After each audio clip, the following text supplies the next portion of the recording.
Okay, good morning, Rebekah. Sarah. Good morning, Yamila. Good morning to all of you. And cheers. Yes, cheers. Welcome to our second Brunch with Bloom. Thank you for being our guest yet again. We're here for part 2 of the Hurried Children series we threw together. So the first part was Hurried Children, understanding how and why we rush children to grow up and what the impacts are on them developmentally and emotionally and socially and all the lees. And then today is in a more positive direction of what can we do to help them develop wholly and mindfully and happily in a hurried society. Yeah, so we're using, I guess, information really from 2 books, right? The Whole Brain Child, which you have read and studied. Brain Child.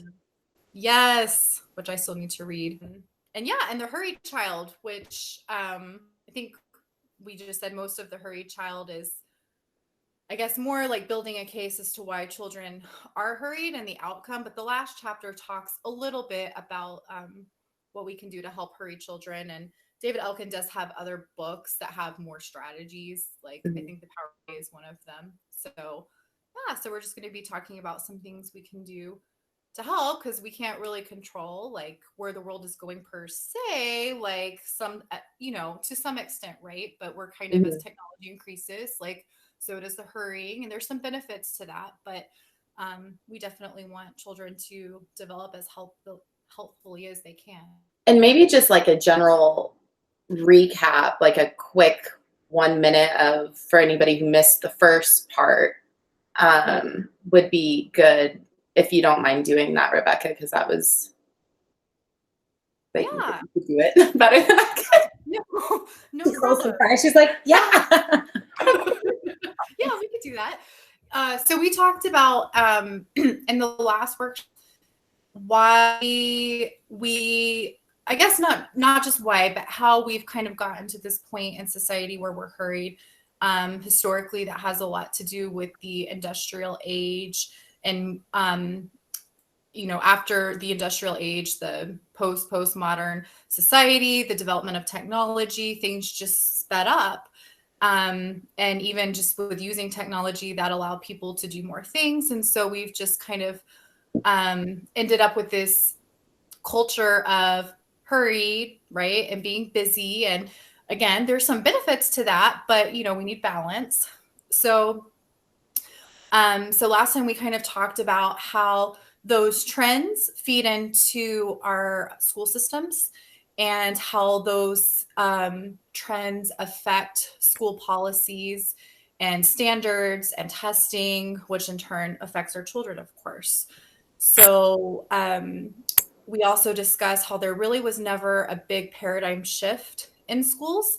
They kind of kept that trend from the industrial age where humans are like computers and we're kind of programming them. So we still, to an extent, kind of do that, where like, I've got this information, I'm going to give it to you.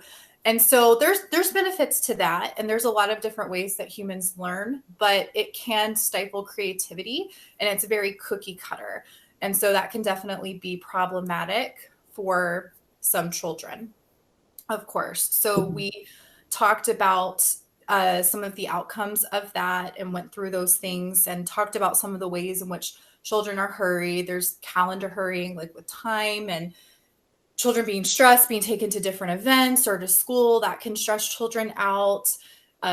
Children who are given too much responsibility too early can also be a hurrying factor and cause children stress. Competition can even cause stress. So we talked about some of those different stressors and how they affect children. And we also talked about what do we do about that, or how do we understand it more? So we went just a little bit through the developmental stages, and we looked at Piaget's cognitive stages of development, and we looked at Erikson's social and emotional stages of development. And we didn't use this, but another one I would throw out is actually Vygotsky. He kind of is more on the social end of the cognitive development. I thought about this later on, but he talks about how adults can come in and scaffold and guide children, but without like taking over the learning. He's the one that kind of created that zone of proximal development that we talk a lot about in education. So just another one maybe to look at if you're curious about that information. Well, I think that approach is really helpful too, especially for kids who have been in a conventional school setting and have not been thriving in a conventional school setting due to stress or depression or bullying or disengagement, is that they have all these years of built up trauma. And so those skills haven't been developed and they don't really know where to go. And so as a parent or the caring adult in their life, to scaffold and support until they're able to do it on their own is really, really important. I think that's a great approach. Yeah. And even for us too, you know, even in self-directed learning and things like that, and we'll probably touch on this a little bit today when we're talking about play, a lot of psychologists and play therapists, you know, they'll really push creative play and just open-ended play, like just letting kids do their own. And I do, there's like a time and a place for all of it, because we also push like, well, you can ask guided questions and things like that to help children learn and develop. But I was kind of thinking about that. I was like, you know, really that can be helpful for adults as well. I was just thinking about like, even like in counseling, like sometimes a counselor will ask you a question and you really needed that question. Like that question is what helped you make connections and kind of get to the next step. And I think that can be true for children as well, especially like in the healing process. It can help them make sense of things. Yeah, because we have to remember that, I mean, we are adults, but we also were children before, so we still carry these traumas. So we all kind of need that help, because again, we do carry those things as adults that we didn't mend at when we were children. So we need those questions and connections. So adults also need that scaffolding 100%, thing, you know, help, I should say. And piggybacking off of that, reading The Whole Brain Child, as I'm reading it, over the course of the month I think it took to read, I would try like implementing these strategies, but I'm obviously not with a bunch of kids right now where I can try it. So I'm trying it with adults. It's really, and I like, you know, with my mom, for example, I took a strategy I'd learned from this and used it with a situation with my mom and noticed the shift in our interaction, and something that might have turned into like not catty, but just like a unpleasant interaction was actually really quite beautiful and reflective. And we connected on an emotional level in that moment versus, and it's the one which we'll talk about the strategies because they're incredible, but just saying like, yeah, as adults, we do need these, like this is for children, but also like these are so incredibly applicable for us as well. And even it talks a lot about connecting on an emotional level, right? Using that right side of the brain versus the left. And how one of the questions it says to ask children often is like, well, and how did that make you feel? Because it's requiring them to reflect, and it's asking them to use that right side of their brain, which is much easier for them at a certain age than their left, because it's more developed. And so as I'm reading that, I was like, oh, well, that's what therapy is. You know, that's like what we make fun of therapy for being. And how did that make you feel? Right? And you think it's ridiculous, but now I'm like, oh, well, now it makes sense because we're trying to connect. We're trying to, you know, have them speak more to have those connections. Yeah. And like retelling the story and integrating the different parts of their brain to make these different connections. And it just all is so scientific. Well, that's incredible. And it's getting me all hot. No, you bring up like some really good points though too, like especially like these are things that we can benefit from as adults. Even like the aspect of play, our play looks different, but it does help us combat stress, which really we all need in this society, right? For most people, really probably for everyone on some level, life is hard, some more so than others, but these things are really beneficial. And even like you said, Yamila, like for those of us who maybe didn't grow up in a great environment or struggle with some of those things, I think sometimes even coming out of that, it can be really difficult to like pinpoint emotions or pinpoint why you're feeling a certain way, which can lead to guilt. It can lead to shame because you're like, why am I feeling like this? I don't even know what's happening. Am I crazy? Like, I don't know. So I think these things are great because they can help us reflect and identify those things, and it's very freeing. Yeah. And it helps like heal our brains. It's building those synaptic pathways and helping them to become healthier. And when it does that, as we move forward and encounter other stressful or difficult situations, like our brains, now that they have like those new pathways, are able to deal with it in a better way. Almost in a way, like if you can deal with it quickly, like that can be a really good thing. I was just listening to a really interesting podcast by Brene Brown, and she was interviewing two women. I think one is a neuroscientist, but they were talking about completing the stress cycle and how our bodies store stress. Like when we have a stress reaction to something, there's like a biochemical reaction in your body. It doesn't just go away. And this is like true for children as well, right? Like for all humans. So it's stored. So unless you complete that stress cycle, it's just like in your body, and it can cause, we know, right? Like a lot of young adults now are having like high blood pressure and heart problems because they're so stressed. So so these things are very beneficial and very needed in our world today, I think. You brought up a good point, because it coming back to your body, it's like called body pain, or as I know it, it's called body pain. And again, that's why it's so important for you to move your body, because when you're moving and dancing, it's another form of play, but you're also like releasing that energy and that stress. Implicit memories is in Hurried Child what they talk about. Past experiences that influence your behavior in the present without any realization that your memory has even been triggered. So I think that's tying into like when you respond to something in a certain way and you don't understand why. And it's even without thinking, it's just a natural reaction. And it says like, the majority for children, I think it's up to 18 months, first 18 months of life, all of their memories are implicit. And versus explicit, where we can actively recall something like, oh, I remember last time when we met, we talked about this, that. And so it's really important to help children turn implicit memories into explicit memories. Well, it says when we don't offer a place for children to express their feelings and recall what happened after an overwhelming event, their implicit memories remain in disintegrated form, leaving the children with no way to make sense of their experience.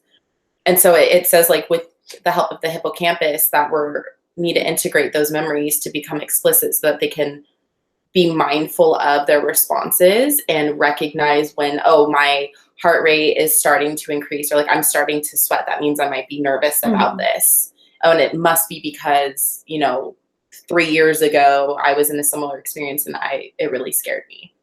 Right. And so like it's helping them connect those memories together so that they can respond in a more mindful, healthy, integrated way. Because like you said, like once we help them put it into words and make sense of it, then all of a sudden they have a better grasp of it. And it's no longer this scary unknown, right, that they have no control over. All of a sudden they know exactly what they're feeling, why they're feeling it, and what to do. Yeah, how to cope with it. I was just going to ask a question. So in using that strategy, like, I think I guess you kind of explained it, like to help children do that, we help them identify the emotion and then help them connect it to whatever event, I guess, like initially triggered it, if we can. And then do we teach them to kind of calm their bodies down, or give them a strategy to like calm their bodies down in that situation, like recognize the symptoms, kind of identify the emotion, connect it to what it's triggered to, and then try to calm down? Yeah, a lot of it. So the strategies in this book, my understanding of it is it all comes back to conversation and getting the children to talk about anything that they're feeling. There's one strategy called SIFT: sensations, images, feelings, thoughts.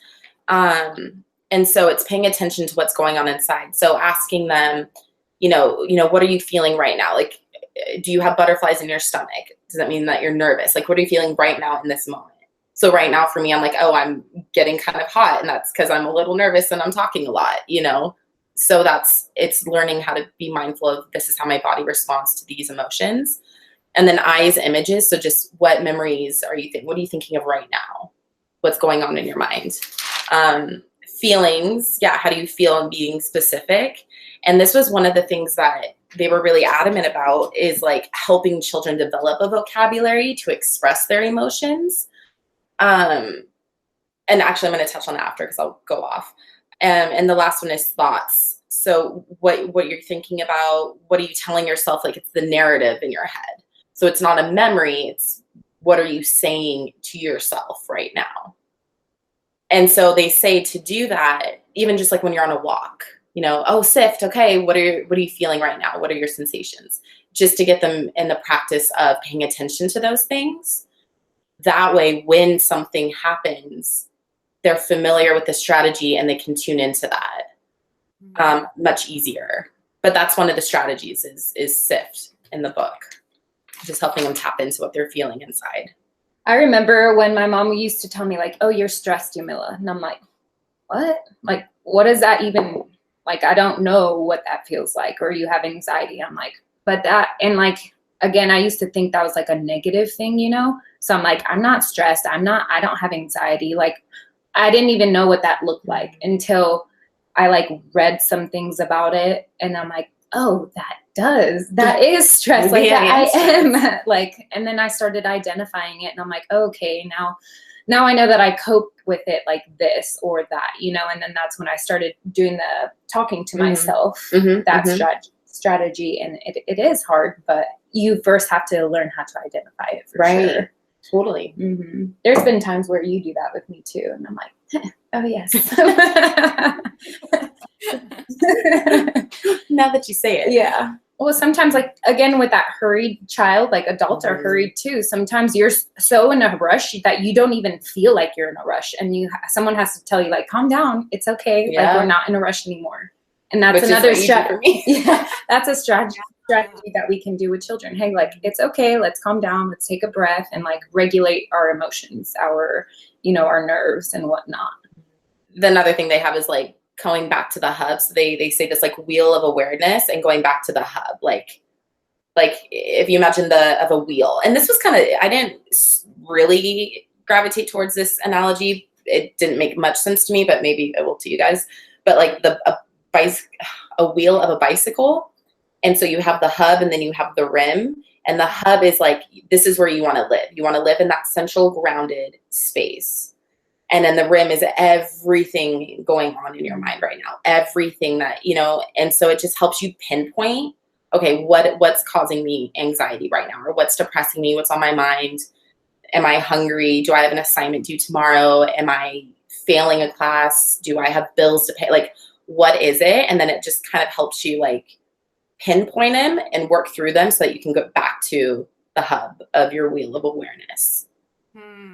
But this whole book is all about that, helping kids be more aware and what that's doing to their brain to help them cope with stress and trauma and depression and confusion and disconnection. And for us too, because those things can be kind of hard to identify. And I know, like, in general, like, there's different stressors. Like, it could come from work, it could come from your home life, from relationships, but especially like when more than one is out of order. Like if you're having stress with your relationships and you're having stress at work, it causes more problems for us, like internally, when more than one area of our life is under stress or out of order per se. And I'm sure for kids as well. And like thinking about that, it reminded me of a strategy one of my therapists had me do one time, but she said she actually used it with kids and even encouraged me to use it with my students. But you, let's see if I can remember it. You get Play-Doh and have the kids manipulate the Play-Doh and make something, and then flatten it out and make something again and flatten it out. And then you give them a rock. And you tell them to try to make something, but they can only use their hands with the rock, which you can't do, right? The rock is hard. You'd have to have a tool.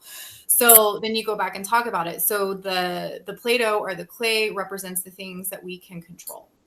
the things that we can change. And the rock represents the things that we really have no control over and can't change. So it's just like a reflective strategy. So maybe like I can't control, I guess like this would be an adult strategy. I can't control like the policies that are at work that they're asking me to do, but I can control how I look at it or how much of it I do, or I can set a boundary and say, you know what, like I'm spending way too much time on this, so I'm going to cut it off. Like that's really outside of my contract requirements, and I'm going to do some other things to help mitigate that stress. So again, that's kind of more of an adult example, but something that you can do with kids just as a reflective tool, and it gives them something like tactile, like they can see, which is really helpful, you know, something concrete.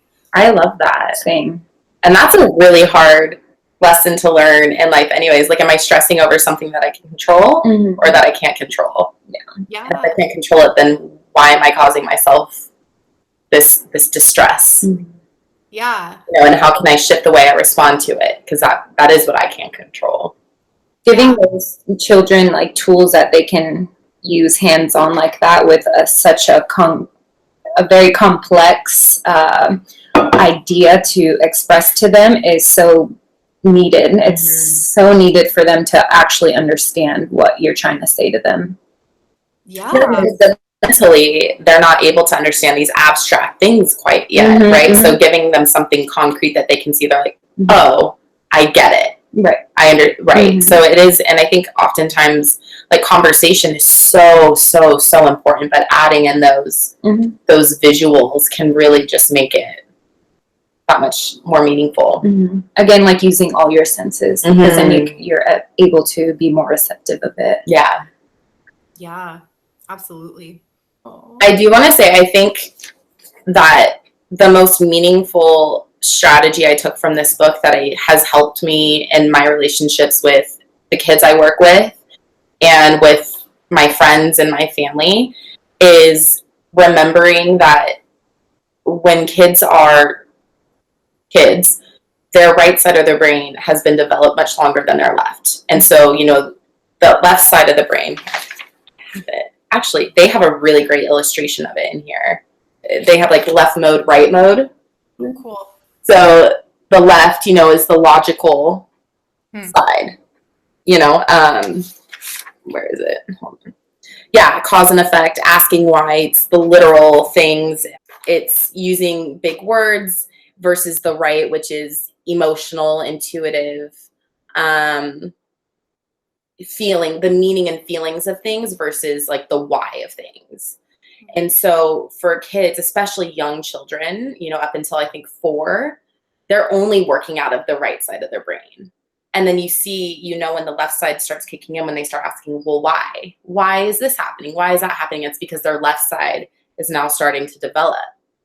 But they say, you know, when a child is acting out, that instead, you know, if a kid's crying because he was served a sandwich and he doesn't want a sandwich, instead of being like, okay, well, just tell me next time that you didn't want a sandwich. Like, why are you freaking out about this? Because to us, that's ridiculous. There's a logical way to deal with it.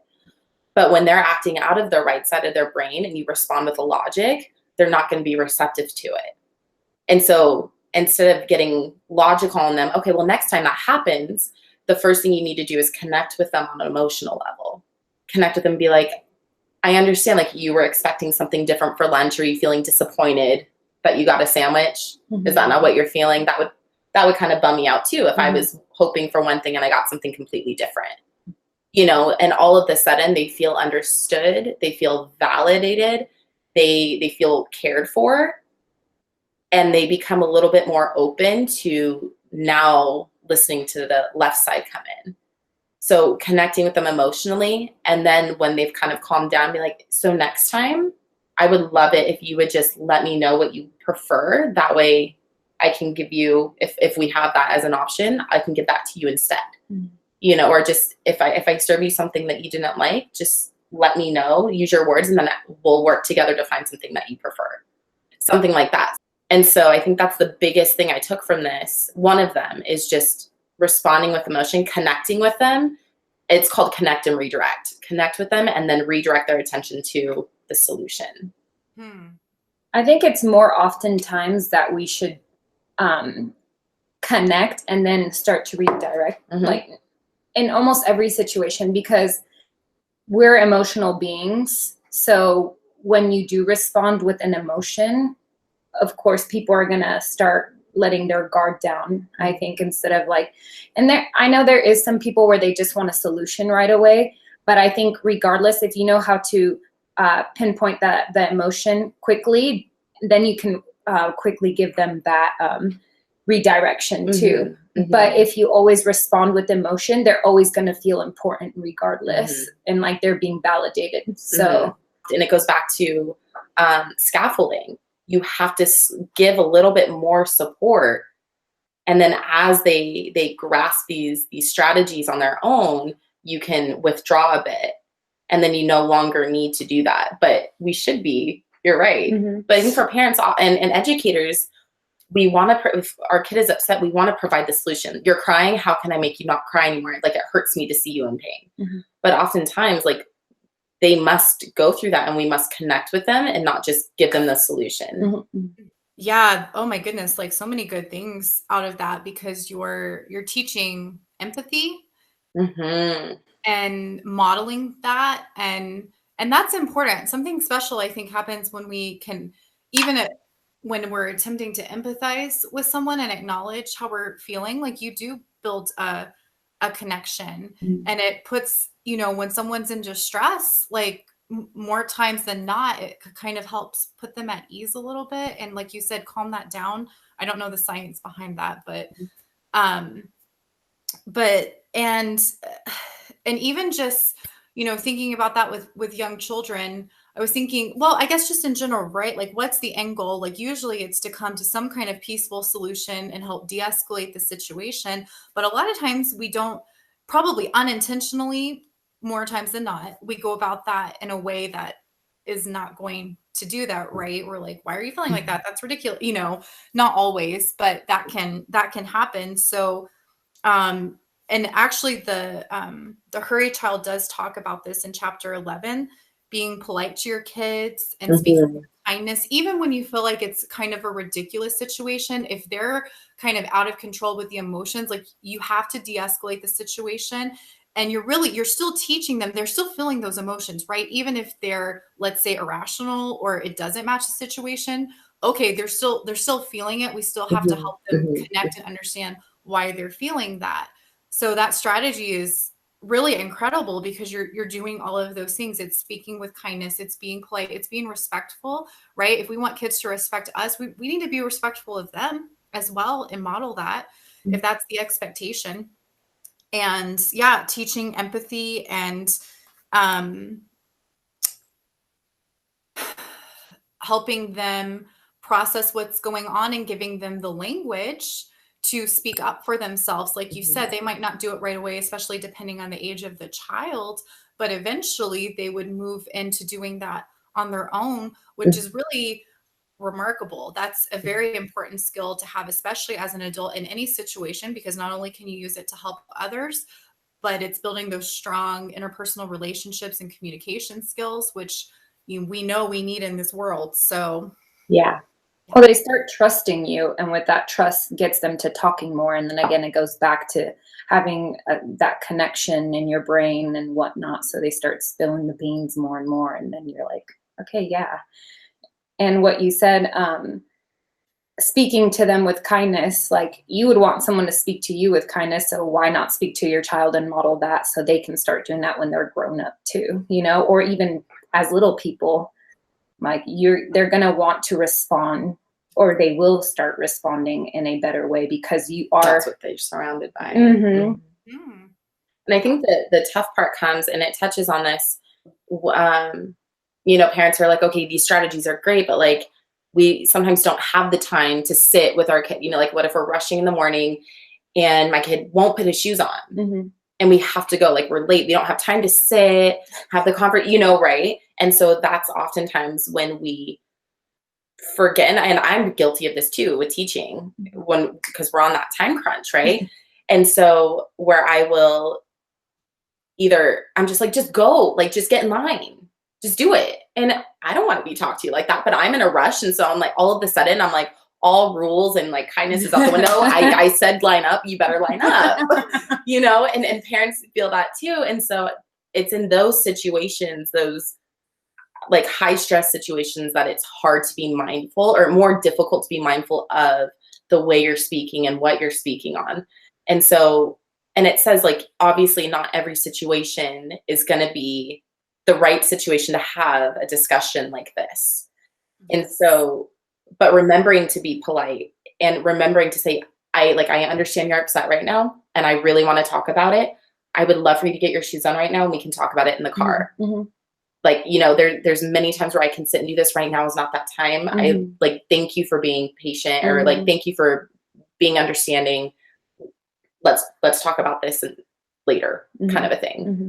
But it's still, you still have to take the time to acknowledge it, be in a polite manner, but it's also okay to be like, this is what I need from you right now. Mm-hmm. And I understand you may not want to do it, but right now I really need you to, and we'll discuss it more in the future or later today or in 5 minutes.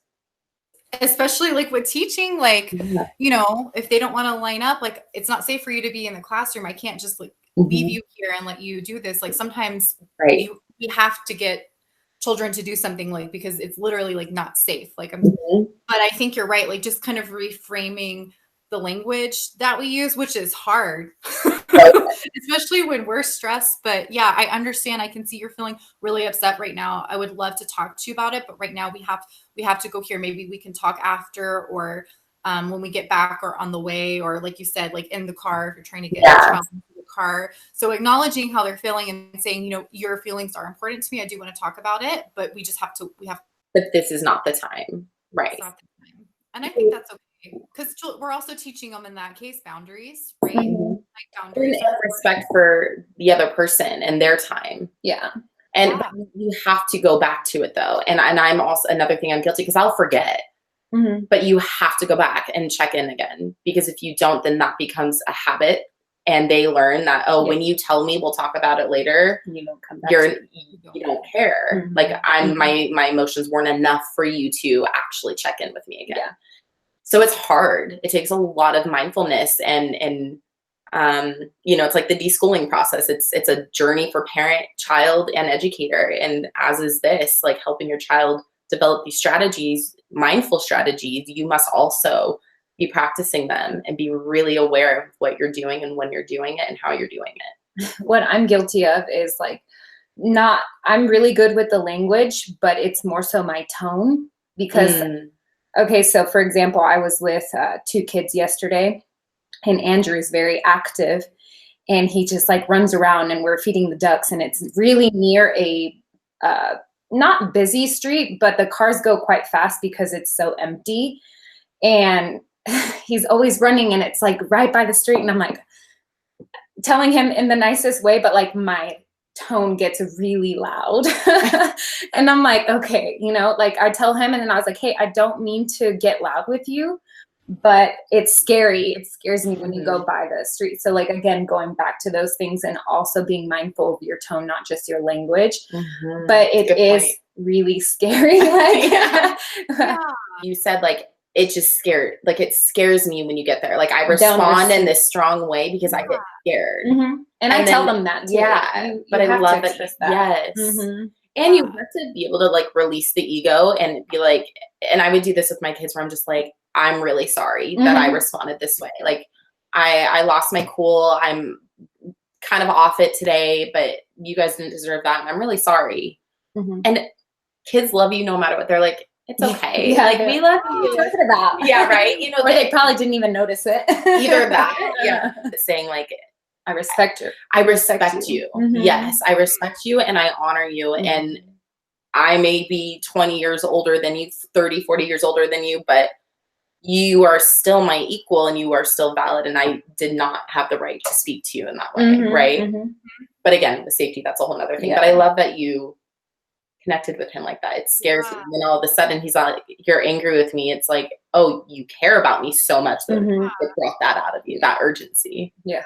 So the first big thing I took from this was, you know, connect and redirect. The second one, like I said earlier, the basis of this book, all of the strategies go back to talking about it. And so they give different ways of children telling and retelling an experience that is still kind of lingering. And but it says, like, the more they tell these stories, the more their stories will evolve, and they'll be more mindful. And like, when you think back on an experience, sometimes maybe your heart hurts, or you start to cry, or you feel those emotions kickstart again. But the more you talk about it, the more you can make sense of it, and you no longer, your body doesn't respond to the memories like it used to. And you can revisit that experience over and over again without falling back into those emotional patterns. And so a lot of this is like telling stories, asking the child, so tell me what happened. Like, what do you remember? And it's really important, because I think oftentimes to us, an experience a child has may seem really minuscule, like just not enough that it would impact them, but to them it's everything. And so being mindful of that and asking them to talk about it as many times as they need to, and helping them, again, vocabulary, helping them find the words to describe how they were feeling. And that comes through conversation exposure, right? And offering up your own experiences. Like, I was really disappointed when I thought I was going to see my friend and I didn't get to. I was really disappointed. I wasn't mad. I was disappointed. And so that helps them make sense of, you know, oh, I felt that way once. I've felt disappointed. But I've seen it work. I've seen the storytelling work. And it's incredible how it can take, you know, a separation of parents. That was the situation. This child's parents separated recently, and he talked about it all the time, and it was clearly affecting him, right? But it was neat because he wanted to talk about it, so he was aware. But instead of like, it'll be fine, it was like, well, why do you think that they separated? Why do you think they're not together? And how did that make you feel? And what do you think your role is in this? And just asking these questions so that they can reflect. And sometimes they'll have answers for them, and sometimes they won't. And that's all right. But still putting it in the back of their mind, that helps develop that empathy, because they're being asked to think of another perspective and to understand it, but it's also helping them make sense of it. And I think after 2-3 months, he doesn't talk about it at all anymore, because now it's not this scary, unfamiliar, uncontrollable thing. Now he understands it himself, that same story. Yeah, like it makes sense to him, and he's come to terms. And it's not to say, and I think we talked about this, how healing from something, it's not like checking off the box, like, yep, I learned that lesson. It is going to be like, it's the ebb and flow of healing. And so being mindful of, like, you know, today, right now, he may be good, but in a few months it may come back to him, and that's all right. But now he has these strategies and this vocabulary to learn to how to work through cope it. with Exactly. And that's applicable to other situations. You know, imagine being in relationships in the future when he's older. You know, he's going to be able to make sense of two people not being together, friendships, two people not being together. And it's not going to be this scary, horrible nightmare. It's going to be like, oh, okay, I'm familiar with this, and I know what steps to take. It's really cool. But I would love to talk about play, and how, you know, and we've touched a bit on movement, and how, and that's one of the strategies in here, is like being active, because oftentimes your body can sense something before your mind can, right? And so if you're moving your body around, then it's going to send that information up to your brain, and all of a sudden you're happy, right? Yeah. So getting kids out. Yeah. Endorphins. Yes, exactly. And it's not even like outside, but just moving, doing things, which how often in conventional school do kids get to do that? Yeah, because they're spending a lot of time sitting, and I guess in some ways they do, but yeah, it's really very limited, and they're really not given any time for uninterrupted play, which is very important. Yeah. which I think we kind of talked about earlier, just, giving children toys, and it's even beneficial to give children, I don't know if like simple toys is the right words, but ones where they can really be imaginative Right. and make a bunch of different things, just like a set of blocks, Mm-hmm. and just let them go, Mm-hmm. leave them alone, let their imagination go, which is another way how children can process and work through things when they're playing and making Totally. scenarios and Yes. situations. Yeah. And when they're playing with other children, they're really developing a lot of social and emotional skills as they do that. So it's really important. So structured play is great too.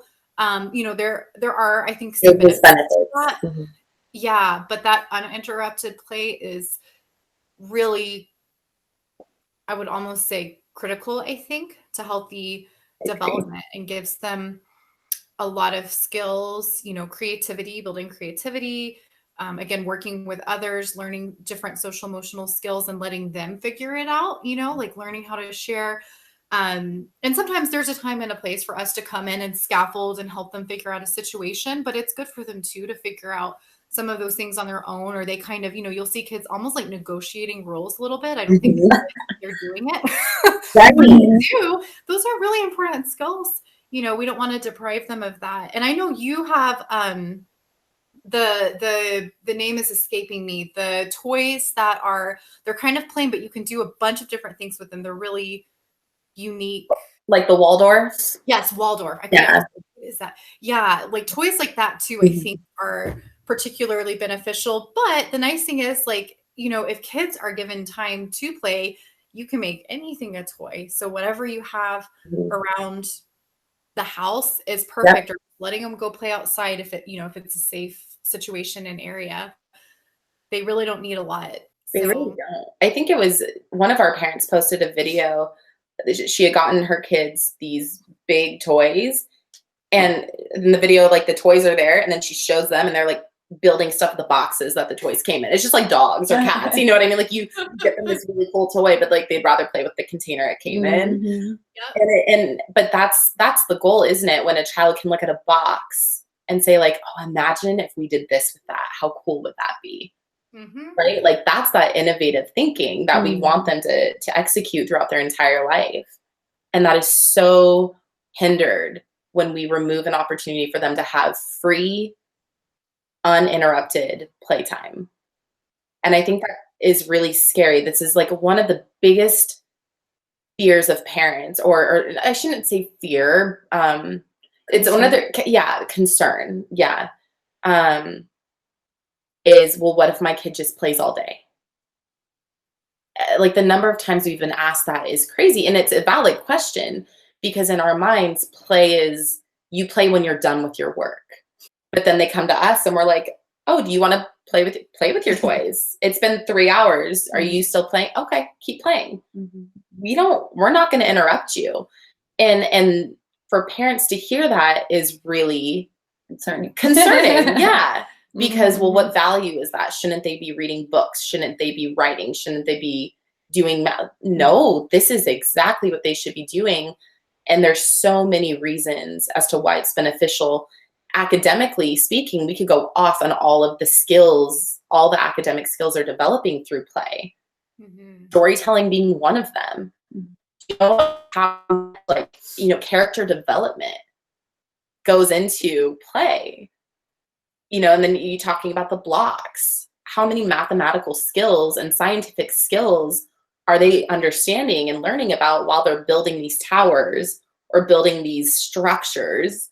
And why is that not valid? Why is that not considered learning? And it's because we're not assessing it. We're not listening to her explain what she does for a living in her imaginary world.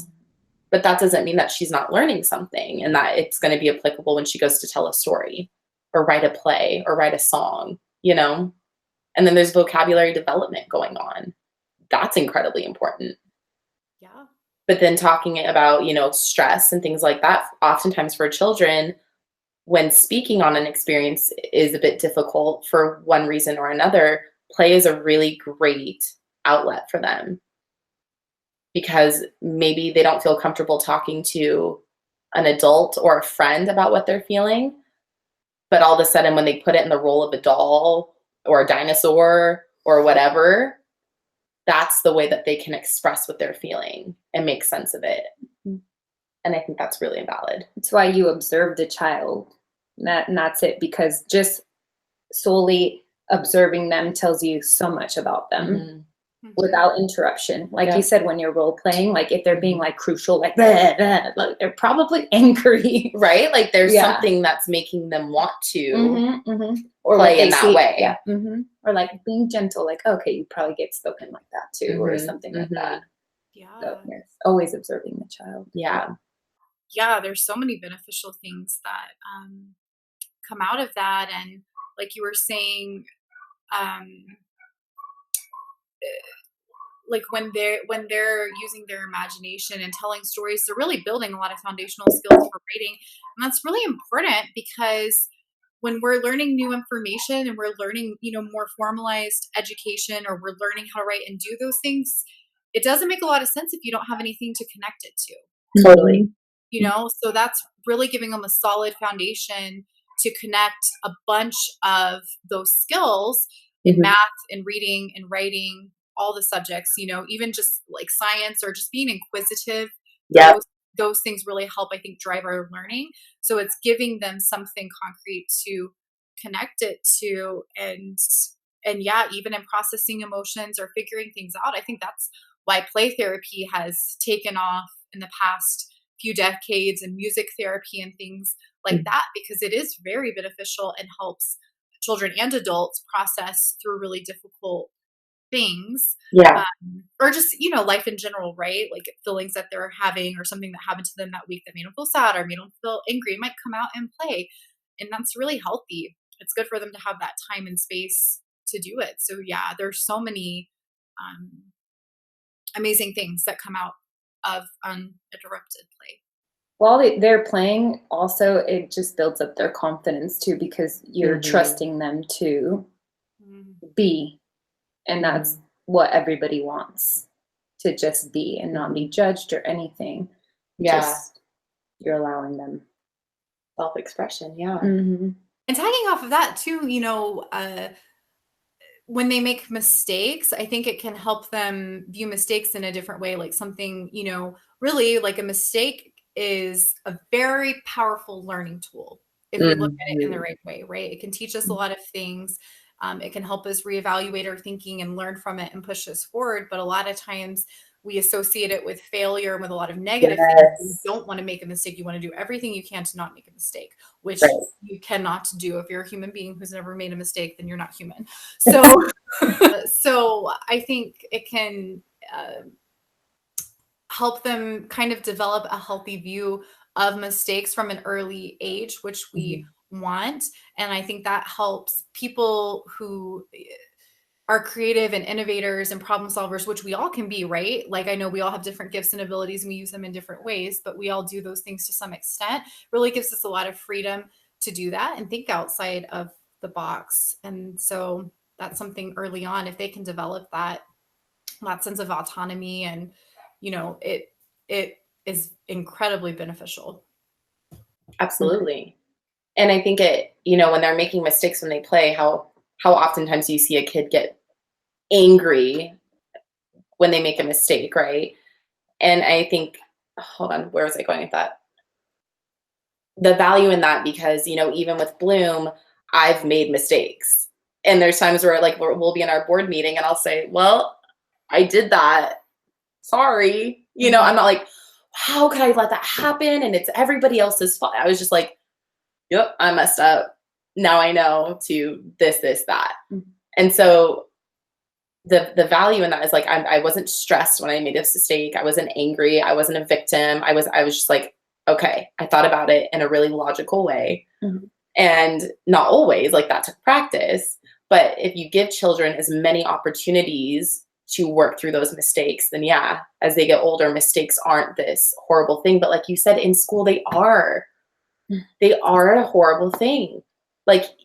You have to get a 16 out of 20 in order to pass. Oh, you got 15? Sorry. I hate grades. Yeah. So like, and grades are just that. They're a way of telling children like you didn't do it enough. You didn't get it enough. You're not enough. Mhm. Yeah. And had you not made all these mistakes, had you been better, had you been enough? I'd be that teacher like D, but with the happiest face ever. Right? It's okay. Yeah, like sending a note home, Yeah. like, please don't be upset. Yeah. But yeah, mistakes are not viewed as something to take lightly, especially in school, especially when they're only, even in kindergarten, they're 5 years old. And we're holding them to these expectations that are just unbelievable. They're so inappropriate Mhm. and do so much harm. And especially, even in kindergarten, and at no fault to the teachers, again, putting that out there, there's no time for just free play. And that's when they need it the most.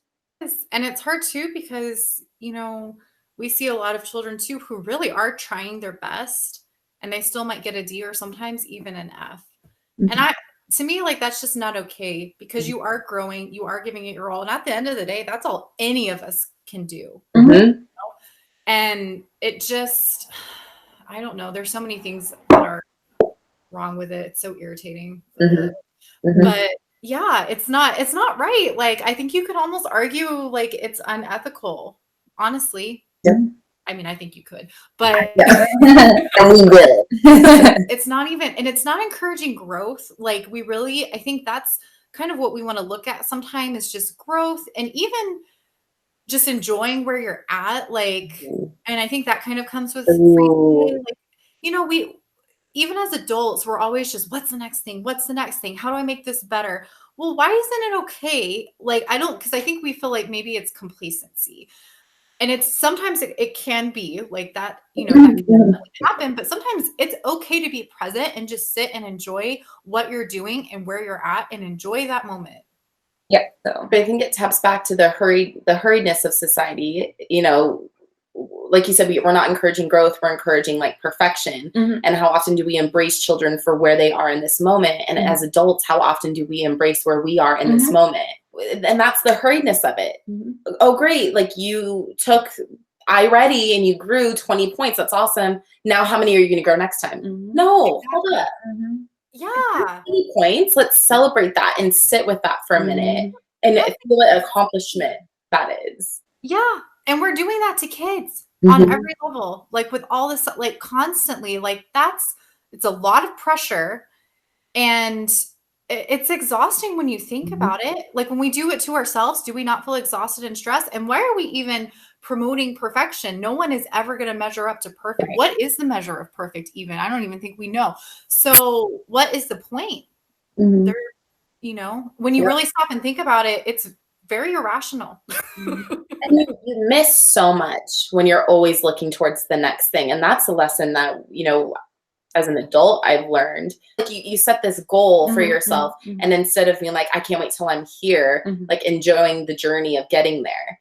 And I think of that with Bloom, where I'm like, there's times where I'm like, I can't wait till we're open, till we have a space and we have all these kids. But right now, I am loving the journey of getting there, and I'm embracing it, and I'm not missing a second. Yeah. But that takes experience, and children aren't getting that, and they should 100%. There's no reason why children shouldn't be able to enjoy their experiences.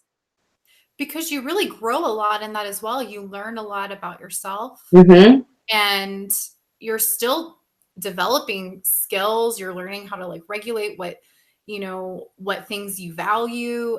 So you're still, you're not sitting in complacency. Right.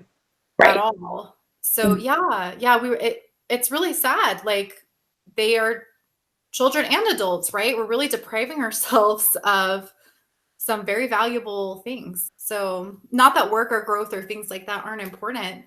They are, but I think again, it kind of goes back to balance. Like there's a time and a place. Like it's great to have goals. It's great to be working towards something and trying to improve on something there. I don't know that there's anything necessarily like wrong with that, but we're imbalance. Like the balance is off.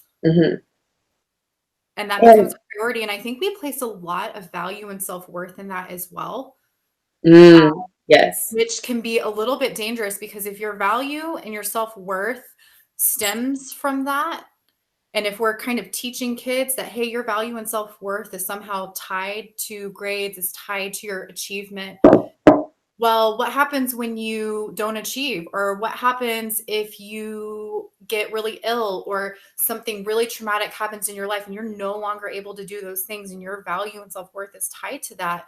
That can be very debilitating and a very dark place to be. And I think, hopefully like there's ways around that and to recover and come out of that. But, why put yourself in that position, or why should we be putting children in that position in the first place? Well, and that's when, you see the depression rates go up, the suicide rates go up. Yeah. Because for so long, they've been told that they weren't enough. There's no reason for that. But that's why, these strategies are really good because, especially as a parent, you don't know what's going on while they're in school. And maybe even parents don't realize the unrealistic expectations that these children are held to. And so when they start getting angry about having to sit down and do a worksheet instead of getting upset with them because it doesn't make sense to you, really tapping into why does this upset you? Because maybe last time he did it, he failed it. And he doesn't want to do that again. He doesn't want to feel those emotions again. And all of a sudden it makes sense. And instead of responding out of anger or confusion, you're like, oh, yeah, that sucks. That's not a fun feeling. And let's talk about it. And let's help you gain strategies to deal with that and help you understand that, again, like your value does not correspond with the grade you get on this piece of paper. Yeah. And that's why those conversations are so important to have. It is so important to take the time to talk to your kids. Yes. They love to talk eventually. But also one of the things they say, if your child doesn't want to talk about it, don't push it. Right? Like let them come to you when they're ready and offer other ways. So like whether it's through drawing a picture, writing it down, talking to someone else about it, maybe like a sibling, a cousin, a supportive adult in their life, but just giving them options. Like if you don't want to talk to me about it now, these are the things you can do. And when you are ready, I would love to speak with you about this, but when you're ready. And so I think that's a really important thing. Like as important as conversations are, it's important for the child to feel comfortable and safe and to choose when it's time. Yeah, because sometimes we're not ready to talk about things. And that's, I think, important even in regulation and kind of just realizing, okay, now I'm ready to talk about it. Or right now, like I'm not in a place to talk about it. And being respectful of them. Yes, exactly. And another strategy it says is it's this remote, telling them to imagine that they have a remote, and when they're retelling a story, if they get to a part that it scares them or they're not ready to talk about, they can mentally hit the fast forward button and jump right over it and then start talking about what happened after that. So kind of letting them come to it on their own versus making them tell the whole story. And then eventually they'll become more keen on speaking on whatever was so traumatizing for them to feel. And we're learning too, like we also are not perfect. So we're going to mess up and make mistakes, I think. For yourself. But like you said, like when we do, like I messed up with my kids this week. I was really grumpy on Wednesday and I was really harsh on them. And I did have to go back. I'm like, guys, I'm sorry. Like I was having a bad day. I was frustrated because a lot of you had missing assignments and I've offered to help and it irritated me, but I should not have spoken to you that way. That was not okay. So just when we do that, for us, go back, apologize, ask for forgiveness. That's teaching kids reconciliation and which is very powerful that, it's not even when we make mistakes, even when we hurt others in a relationship, that we can go back and reconcile. And that's freeing too. So freeing. It is freeing. Yeah. Letting them know we're human. Yeah, we're human too. We're also learning, and that's the truth, right? This is it. This is what life is. Yeah. Is making mistakes, learning from them, making mistakes and learning from them. Yeah. But what a beautiful picture, because then it's like, it's never too late. Yeah. Too late. I don't know if I have anything else to add. I don't think I do either. Well, thank you, Rebekah. Yes, thank you again. You're welcome. Thank you for having me. Cool. Well, enjoy the rest of your day, and thank you for brunching with us. Thank you. Cheers. Thank you for the Yeah. thoughtful conversation. Yeah. Round 2, guys. Yeah. All right. Well, until next time. Yeah, much love. Okay. Bye.